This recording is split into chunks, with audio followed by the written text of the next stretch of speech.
Hey guys, time for some more Rain, and I'm on chapter 37. The title is Where Rain Used to Live. Remember, we found out in the last few chapters that Rain was microchipped and she has different owners, and that Rose wants to find them and return Rain. Secretly, at times when my father is not in the house, I phone the Hendersons' number. I wonder why she's doing it secretly and when her dad's not in the house. Why do you think that is? Each time I get the fast busy signal. It's not the same kind of busy signal I get when I call Uncle Weldon and he's on the phone. I'm not even sure if you guys know what a busy signal is, honestly, because with cell phones and call waiting now on home phones, many times you don't get a busy signal. It will still ring, and then it can either go to your voicemail or you can click over and answer it. So busy signals are almost a thing of the past. Most people have call waiting now, and you don't get a busy signal at all when you dial them. But maybe the Hendersons are like Uncle Weldon and don't have call waiting. Still, their busy signal sounds strange. I decide that their phone is out of order. For this reason, I feel grateful that Mrs. Cushel is going to help me with posters. She said she'll put an ad in the paper for me too, and on some of the websites about lost and found pets. We run into a problem right away though. This is the conversation in which I realize the problem. Mrs. Cushel: now the first thing you must do is take a picture of the dog you found. A picture is even better than describing the dog. Rose Howard: a picture? Mrs. Cushel: yes. Can you do that?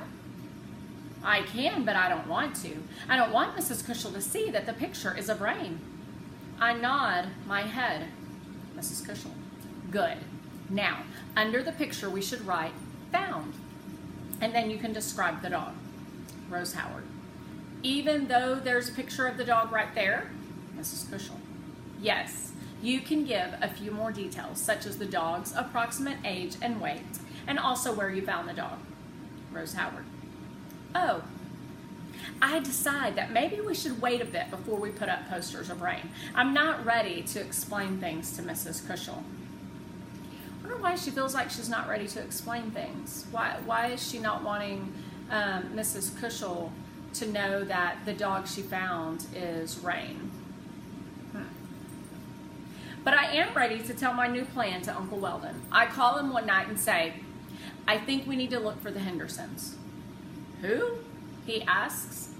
Rain's real owners. It's only right and only fair. Rules are rules. No name calling. Put away the math game when you aren't using it because someone who finished her worksheets might be waiting for it. And Uncle Weldon interrupts me.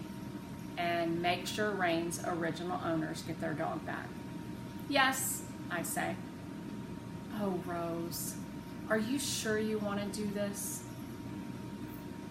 We practically stole her, I say in a small voice. Now, don't get carried away. I'm patting Rain while we talk. I'm not carried away, I said. I have another plan.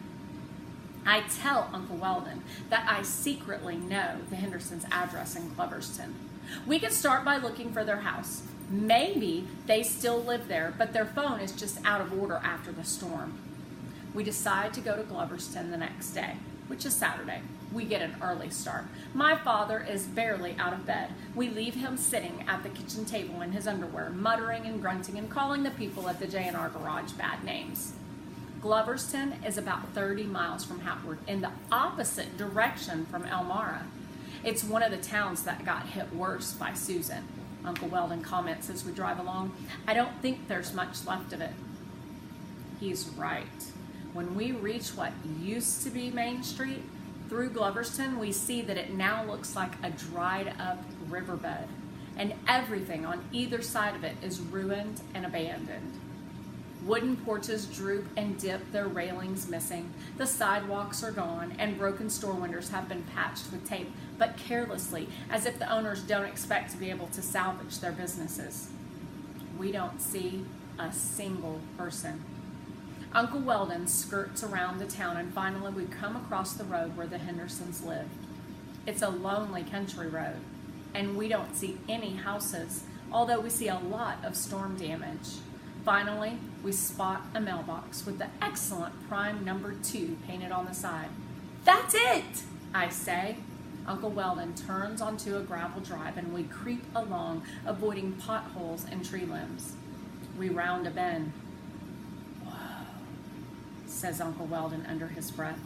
The house that once stood there, Rain's old home, is now a pile of lumber and rubble, surrounded by fallen trees. We get out of the car and listen to the country sounds of branches rustling and birds chirping. Uncle Weldon calls, "Hello?" No one answers. We get in the car and drive back toward town. So what do you do now?